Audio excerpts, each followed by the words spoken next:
Hey folks, how's it going? Welcome to another video. Transcendence, self-actualisation. What are they? Well, let's get into that.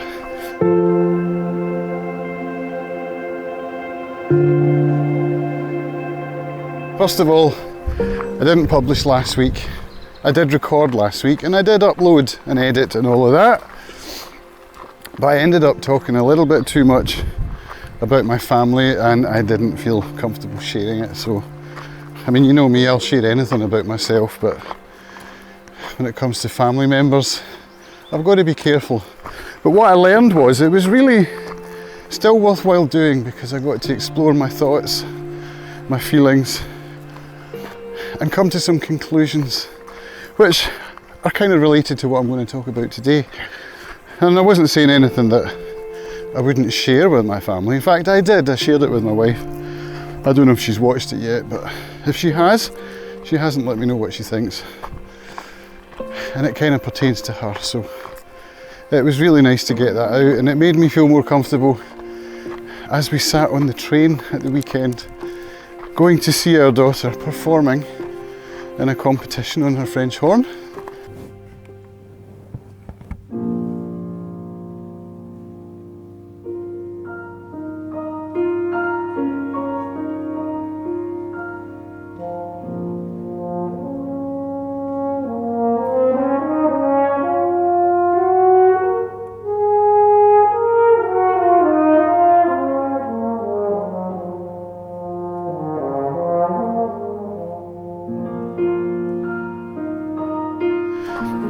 And I shared a little bit with my wife about how I was feeling, which kind of came from the back of the content that I didn't publish. So I'm sorry you didn't get to see that, but it was worthwhile doing.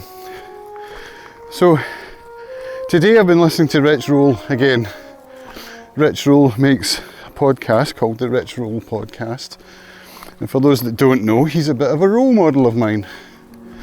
It seems that most of his episodes have something in them for me, and some of the words that come out of his mouth could actually come out of mine and be equally as true.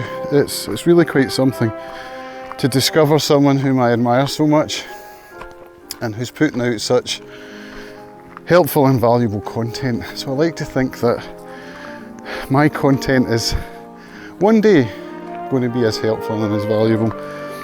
So he had on the episode today, which I will put a link to down in the Hingby. You can click through if you wish.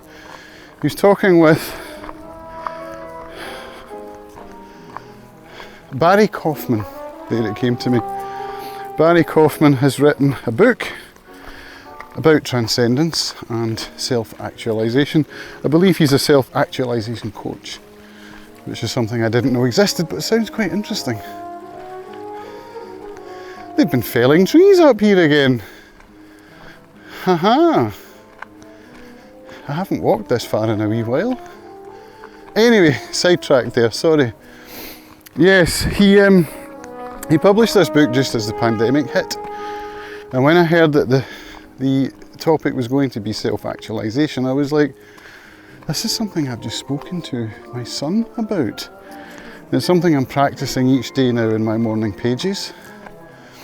And in these broadcasts, these explorations up here in the forestry. So I haven't read the book, I've only just listened to the podcast. It was really interesting, but there was a thing Rich Roll shared. Now Rich is sober through the 12-step programme, as am I. And the thing he shared in conversation was that he feels that sometimes his default state is one that he's not proud of and that he would like to change. By which he means love of his fellow man or fellow human. By which he means being not self-seeking.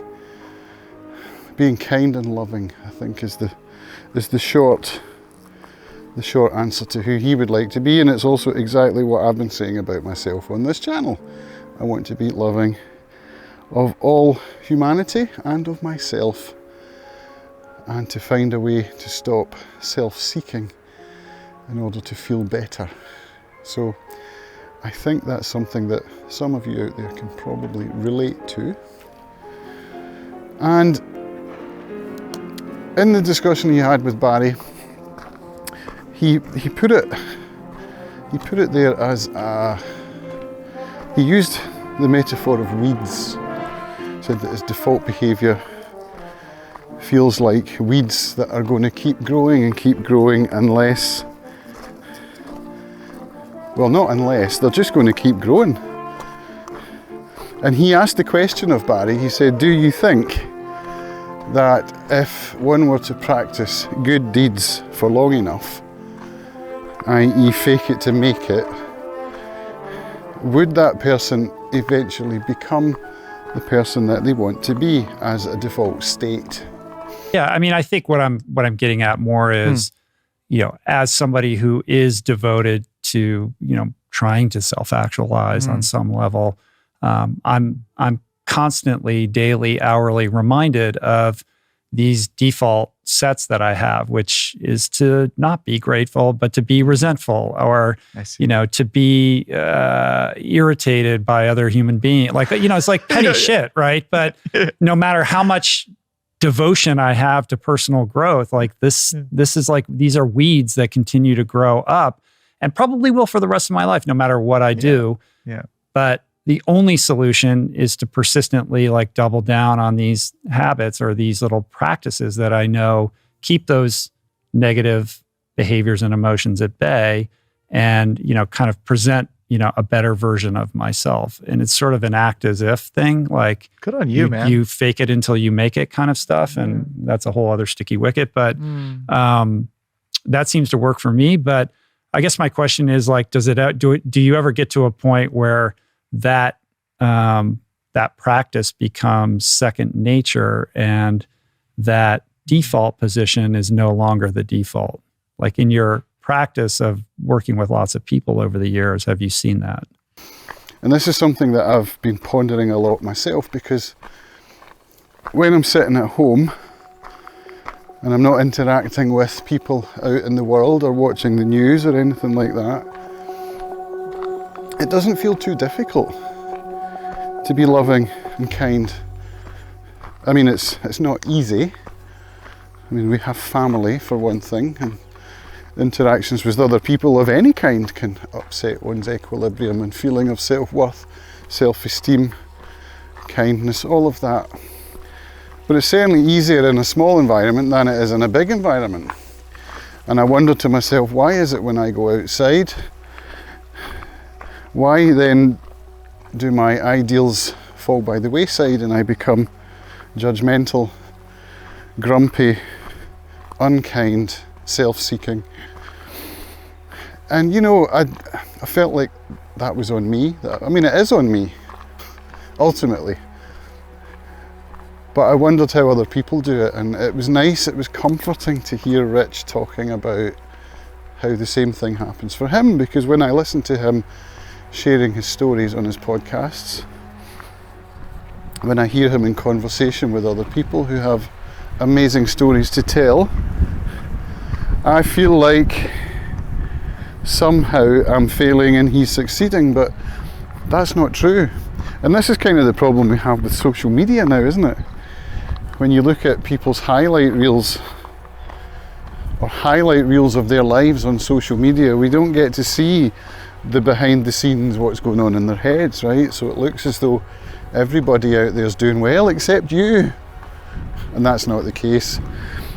And at the end of the podcast, he said something about how there seems to be a new movement afoot of, I forget how he worded it, I should maybe look it up and post the clip. So I'll do that here.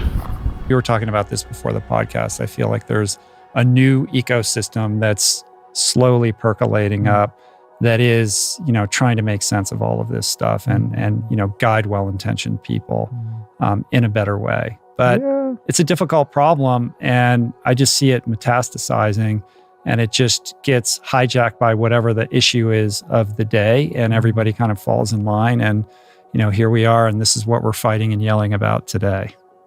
So it has me wondering, am I part of this movement? And I like to think that I am. I think through exploring in this format, through good habits of eating, exercising, not killing myself with sugar, self-harming, and writing every day, and awareness. Awareness is massive. You know, I want to be aware of situations where I'm being unkind and to fix it immediately. Or if I have been unkind, to admit it, which is really what the 12 steps of AA is all about. I'm beginning to see for real what an amazing blueprint for living that program really is.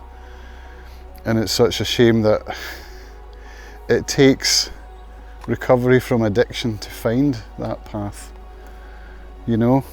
But that's the concept of the grateful alcoholic or the grateful addict, is that the ones who stay and who manage to get clean and sober and who follow the path, you know, it becomes quite clear that the way that the 12 steps of AA were written, although it can be difficult to parse at times, it really is ahead of its time. And that's something Rich just said in his podcast as well, and something which I wholeheartedly agree with. That book was ahead of its time, and the tenets that are laid out in that book are perhaps even more applicable now in this world of materialism and quick fixes and dopamine hits, social media, consumerism, all of that stuff, you know. So yeah, that's the idea of this content for me, is to make me well, to learn how to be well and to pass that on. So I hope I've managed to do that a little bit in this video. And let me know how you are. I'd love to hear how you're feeling. If you're feeling like you're just not being the person you want to be and wondering how to change that, just keep watching my content and follow along as I learn how to do it, and hopefully pass on some of that wisdom to you. Thanks for watching. See you in the next one. Bye for now.